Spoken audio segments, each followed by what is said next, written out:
Hello, I'm Ellie Dowding. And I'm Lee Coates. Together we are ESG Accord and the Accord Initiative.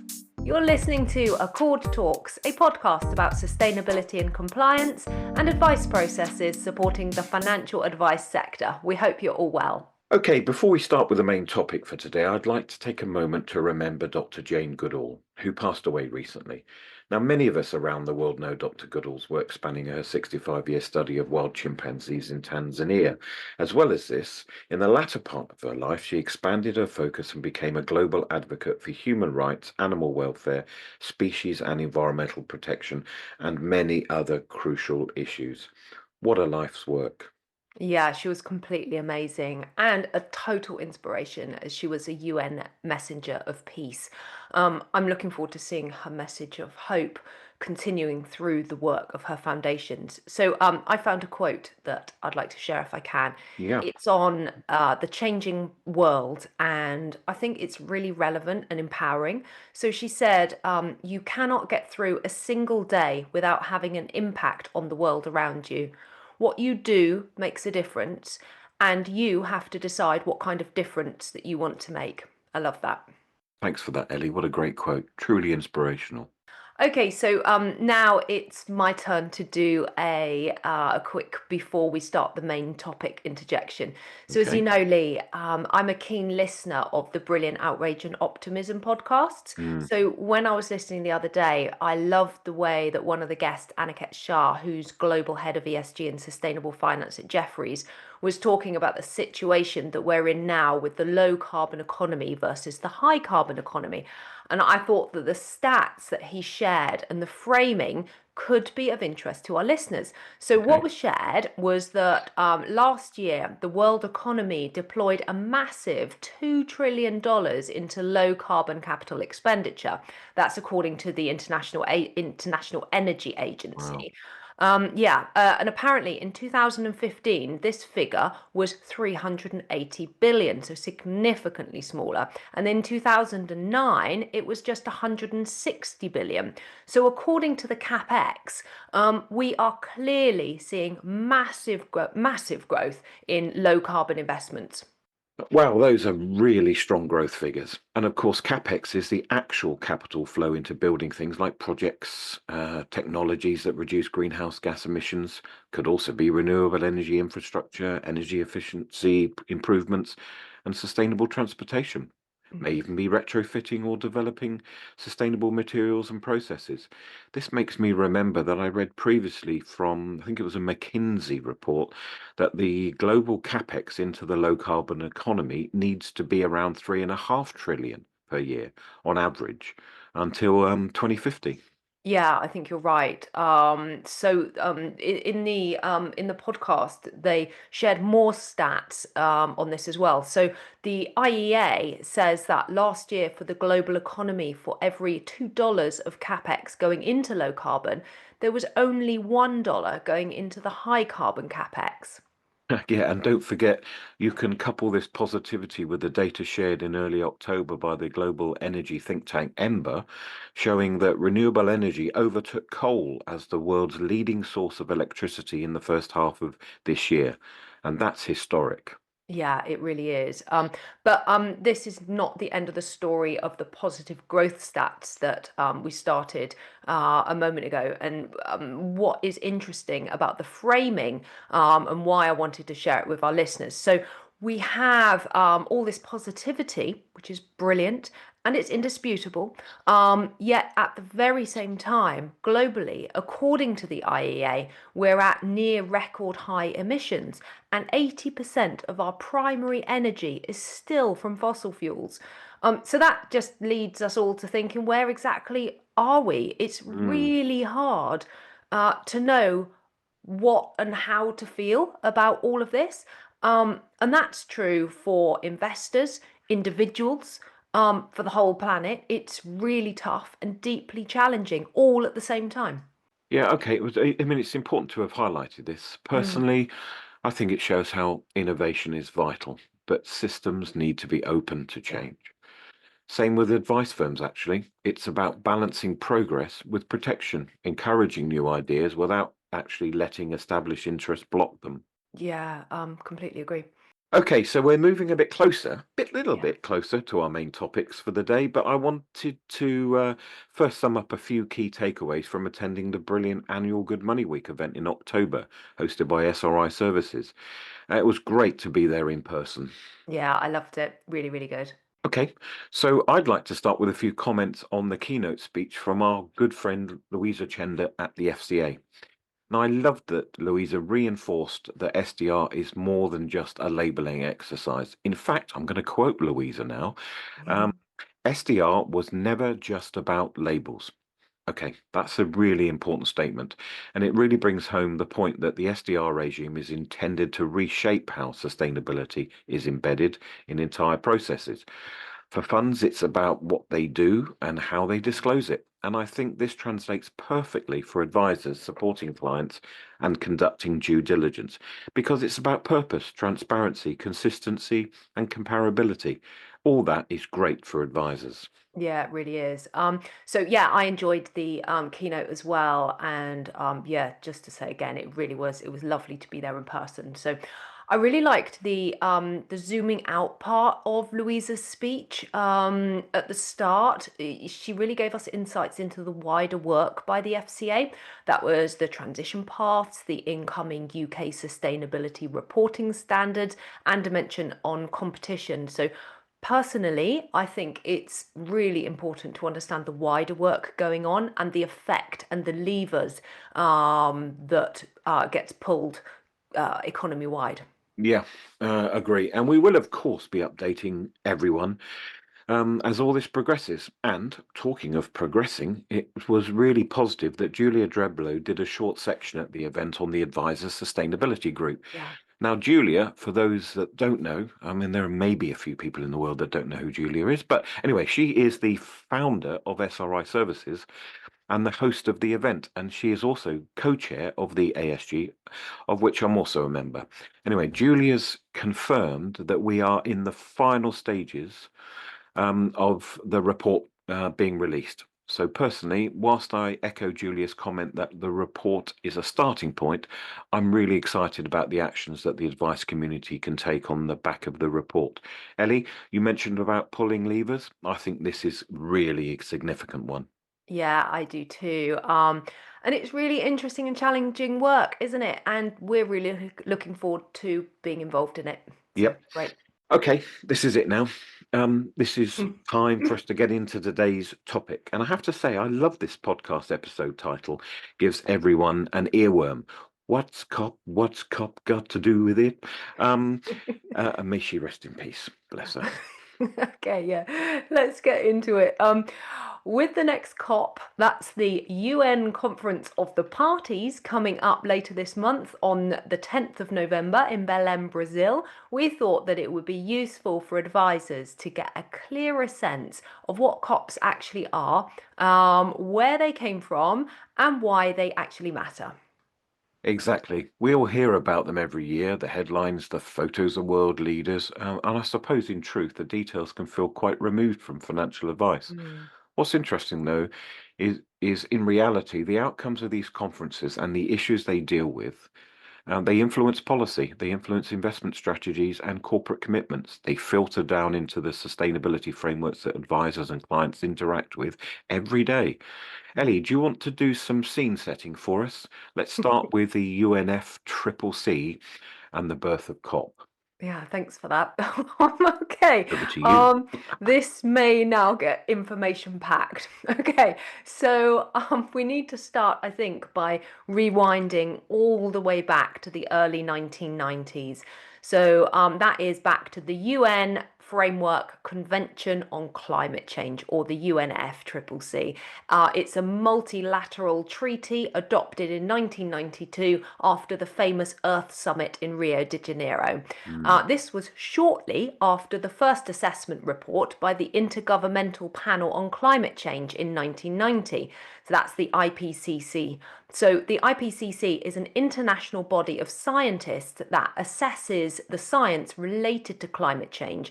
And the IPCC's reports provide a scientific foundation for international negotiations and national policies, such as those under the UNFCCC. So the UNFCCC aims to stabilise greenhouse gas concentrations at a level that would prevent dangerous human-induced interference with the climate system, with the objective to stabilise greenhouse gas concentrations in the atmosphere at a level that will prevent dangerous human interference with the climate system in a time frame which allows ecosystems to adapt naturally and enables sustainable development. Yep. So all the countries that signed the agreement are known as parties, and they then agreed to meet regularly to assess progress. Yeah. That's where the Conference of the Parties, or COP, comes from. And the first one, COP1, was held in Berlin in 1995. Yep, that's right. And since then, COPs have been hosted almost every year, each one taking stock of the science and negotiating new commitments. So when you hear COP28 or COP29, that's literally the 28th or 29th annual meeting. And so we now get to COP30 this year, and it's important to note that each one builds on the last. Some years are more technical, some are historic. So you'll often hear terms such as Kyoto, Copenhagen, Paris. Those are shorthand for major agreements reached at specific COPs. Ah, yes. So I'm glad that you've now mentioned Kyoto. I think this one is important, so we need a bit more detail. It's the early days of multilateralism. Kyoto was COP3 and it was held in 1997 in Japan, of course. And it was the first time that developed countries agreed to legally binding emission reduction targets. Mhm. It has to be said that it wasn't perfect. Not every country joined and not all targets were met, but it was groundbreaking and it introduced the first major regulated carbon markets. Yes, it did. And it showed that international cooperation on climate was possible, paving the way for what we now understand as multilateralism, the idea that global problems need global solutions. Another great example of multilateralism is the Montreal Protocol, of course, back in 1987, which is considered one of the most successful global environmental agreements, leading the way to the phasing out of 99% of controlled ozone depleting substances. Yeah, such an important one. Glad you mentioned that. Okay, stepping ahead now to a major turning point. Shall we fast forward to 2015? Yes. This is, of course, COP21 in Paris, from which we get things like Paris Aligned. This was the big one, the famous one where nearly every country agreed to limit global warming to well below 2 degrees and to pursue efforts to keep it to 1.5. Yeah, I think this is definitely the one that people are generally more familiar with, rightly so. So, a key innovation of the Paris Agreement is that instead of top down targets like Kyoto had, for Paris, countries submitted their own nationally determined contributions. Those are the NDCs. So, these are essentially their climate action plans, how much they'll cut emissions, when, and how they'll adapt to the changes already happening. Yeah, I mean, the NDCs are certainly the thing that is headline grabbing. And importantly, NDCs must be updated and strengthened every 5 years. So it is an ongoing process. That's why COPs since Paris have focused on implementation and ambition.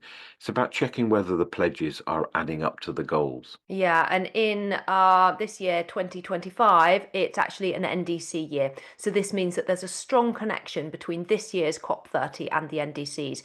So it's going to be a critical forum for negotiating and implementing more ambitious NDCs, which are, of course, are at the height of climate action. And it does have to be said that countries have made meaningful progress since the adoption of the Paris Agreement in 2015, yet commitments do fall far short of what is going to be needed to limit global temperature rise to 1.5 degrees, with current plans and policies, according to the UN, now being on track for 2.6 to 3.1 degrees of warming. That's frightening.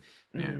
So, what is very positive, though, is that the Paris Agreement created a ratchet mechanism. So, in theory, what this means is that countries would have to submit new intended nationally determined contributions every 5 years, and those outline how much they intend to reduce emissions. Each submission would need to be more ambitious than the last, and that's why it's called ratcheting up. Yep, but it's got to be said, it's not perfect, but Mm, it's the best structure we've got for collective accountability, and yeah. it's legally binding in terms of the process, even if individual targets aren't. Yeah, I think this is a great segue to talk about the reality that some people do ask, do these conferences actually make any difference? Mm. I think it's really difficult to answer. Um, I'm positive, but it's a very fair question. And I think what people see in the media is often a lot of talking, lots of jargon, and sometimes, okay, often, when what can seem like very slow results. Yeah, and people don't generally like to see slow Yeah. results. Needs to be action now. But here's the thing, climate change doesn't respect borders. Without the COP process, every country will be left to its own devices, and we'd likely see much less coordination. I firmly believe countries working together, that's multilateralism, is the only way we're going to tackle the global issues of this scale. Agree. I think it's also about fairness. Developing Hmm. nations often face the worst impacts, but they've contributed least to the problem. So Yeah. the COP discussions about finance are a way to recognize that imbalance and then provide financial support to the world's most vulnerable countries as they deal with the impacts of climate change, like the Loss and Damage Fund, for example, that was agreed at the COP27 in 2022. So that's widely seen as one of the most significant outcomes in the history of international climate negotiations. But that's still in relatively early stages, and it has to be said, it is fraught with challenges and resistance.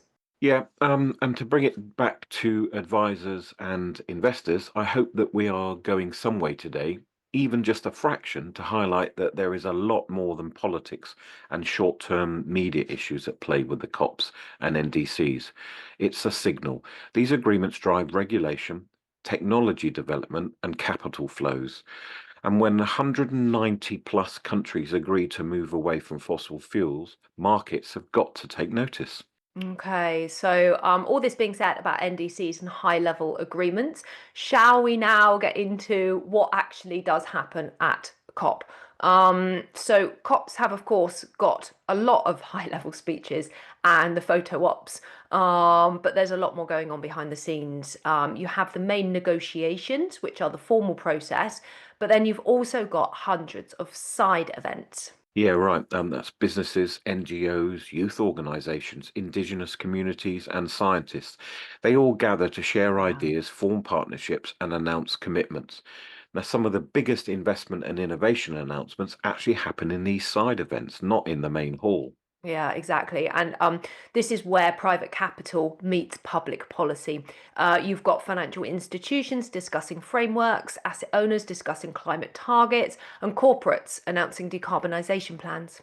And it's also where other things like adaptation, for example, come into focus. Each Yeah. COP has its own emphasis. COP26, held in Glasgow, had a huge focus on finance, while as COP 28 in Dubai spotlighted health and energy transition. And the upcoming priorities for COP30 this month include accelerating climate solutions, reinforcing multilateralism and cooperation, and I really like this one, connecting climate change to people's daily lives and economies. So we're back to advisors and clients. Yeah, and because you mentioned accelerating climate solutions, another concept I think we need to discuss is tipping points. It's a very hot topic at the Mm. moment. So, the Global Tipping Points 2025 report, that's full of research on both positive and negative tipping points, was released earlier in October, pre COP. So the research includes contributions from 160 authors across 23 countries and 87 institutions. So it's massive. So the report contains consolidated knowledge on how to govern Earth system tipping points. So the risks they pose, and the opportunities presented by understanding and acting on positive tipping points. So you don't need to be a climate scientist to read it. Ooh.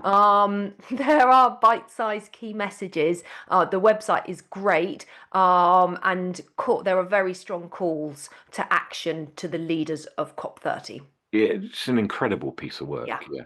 I mean, the negative issues are, of course, extremely hard to read and face. Mm.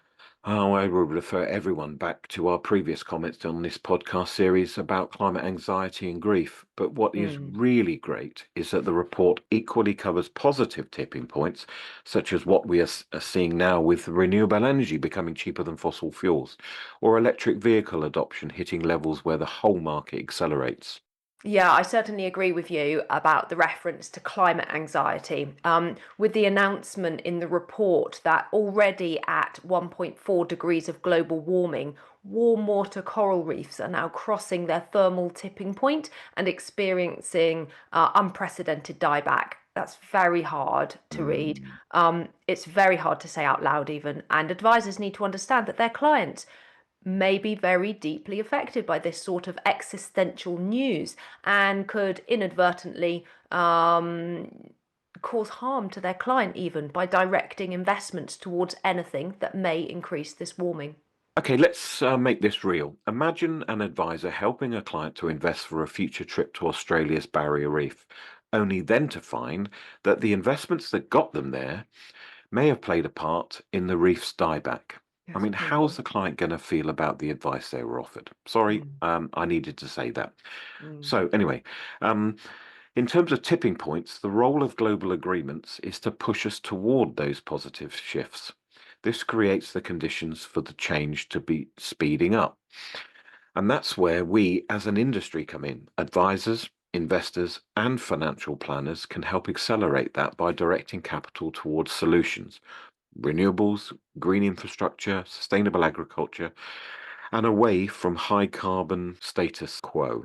And in good capitalist form, who wouldn't want to be directing capital to growth areas and away from declining areas to ensure future profits? Agree. I think that the advisor's got a really key role simply by asking every single client about their preferences and in an informed, choice friendly way. And that leads us very nicely, I think, to the Sustainable Development Goals. So the SDGs are, I think, fairly well heard of by now by the investing community because of their use in funds. But I think that we could explain here now a little bit of how they fit alongside COP. So the SDGs were adopted in the same year as the Paris Agreement. They were adopted by the United Nations in 2015 as part of the 2030 Agenda for Sustainable Development. So they're a collection of 17 global goals to be achieved by the year 2030, including things like ending poverty, protecting the planet, and ensuring prosperity for all. Yeah, I like to think of them as the world's to-do list for Yeah. 2030. Yeah. What's great is that they are highly interlinked and they recognize that you can't fix the environment without addressing inequality and vice versa. Yeah, and so for advisors, the SDGs can be a really useful framework for discussing client values. They're highly visual, and many funds map their investments to specific SDGs. For instance, that might be Goal 7 for affordable and clean energy, Goal 13 for climate action. There's lots of them. Yeah, and I think this must also be said. The SDGs need trillions in funding. UN Mm. Trade and Development in February this year quoted that developing countries face a $4.3 trillion annual financing gap for sustainable development, including $1.8 trillion for climate needs. But they do also create huge financial opportunities. And here we are back again to good capitalism. Every goal represents an area where investment can deliver both financial returns and a positive impact. Okay, so if you're an advisor listening to this and thinking, how does all this help my day-to-day work? Well, we hope that it can help in several ways. First, by giving things context. When you hear fund managers talk about being Paris aligned or SDG linked, we hope that you'll now understand what this actually means and how to explain it clearly to clients. And it helps with credibility. You can lead with confidence. Being able to say this fund contributes to Goal 13 or this strategy aligns with the Paris targets shows depth and understanding. And understanding the COP process and demonstrates that you understand global economic levers and the transition that's already in momentum. This is important to clients who wish to participate in that transition. Every choice towards sustainability is a signal, Yeah. no matter how small. One quick reminder here for advisors, don't advisors don't need to be climate experts. They now have the perfect tools to help explain things to clients, and these are the consumer-facing disclosures from each fund. As I've said many times before, it's like having the fund manager in the room with you to explain how and why the fund does what it does. Imagine that. I've got another one, and I think it's a super important one. Is that it all supports compliance. Regulators expect advisors to be able to evidence suitability, including for clients who express sustainability or values-related preferences. Mm. So, understanding the global frameworks and conventions makes that process smoother and more robust, I think. Yeah, and I don't think that you need to be a climate scientist to discuss these topics, but you do need to know what they mean. That knowledge builds trust and credibility. Yeah, so great. Okay, so what can we expect from COP30 this month in Brazil? Well, I'm glad you asked that, Ellie. Now, this year's COP is expected to focus heavily on climate finance. We already mentioned earlier that the upcoming priorities for COP30 include accelerating climate solutions, reinforcing multilateralism and cooperation, and connecting climate change to people's daily lives and economies. The conference will also focus on specific areas like energy, forests, agriculture, cities, and human development, and on finalizing the technical rules for the new carbon market. The host nation is always an important driver.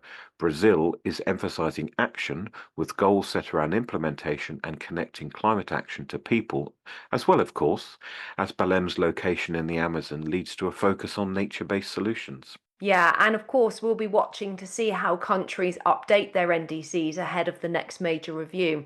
There's certainly a sense, I think, that this COP could hopefully reset momentum after a challenging year geopolitically. And like you said a moment ago, it's significant that it's in Brazil, which is home of much of the Amazon rainforest. And this sends a strong signal, I think, to all of us, and that's about the importance of protecting ecosystems and the interconnectedness of planetary ecosystems as part of the climate agenda. Also worth mentioning before we start to close today is the Action Agenda, which was launched at COP21. The Action Agenda, as set out in the Paris Agreement, mobilizes voluntary climate action from civil society, businesses, investors, cities, states, and countries to intensify emissions reductions, climate adaptation, and the transition to sustainable economies. The Action Agenda engages actors who do not negotiate agreements, but are essential for putting them Yeah. into practice. It's going to be an important part of COP30. Yeah, it's so great. It's such important work. Mhm. I think the message is to keep looking beyond the media headlines Yep. and also watch the side meetings as well. Okay, so wrap up. What has COP got to do with financial advice? In short, we think absolutely everything. These conferences shape the global rules, they influence national policies, and ultimately they shape the investment landscape that we operate in. And understanding them helps us make sense of where capital is flowing, where risks are emerging, and where opportunities lie. And rather importantly, they sit as an indicator for where some of your client preferences may lean. Okay, so if we've piqued your interest to learn more, we're including some links in the show notes, including to the amazing Outrage and Optimism podcast, which I'm humbled listening to every week. I can't recommend this highly enough. I think that's our lot. As Mm. always, if this has raised any thoughts or questions, we'd love to hear from you. Yeah, don't forget to subscribe to Accord Talks so you never miss an episode. And if there's a topic you'd like us to cover, please drop us a message via the website or LinkedIn. Thanks for joining us, and a big thank you to our Accord Initiative Yeah. partners who make it possible for us to spend time producing these podcasts for you.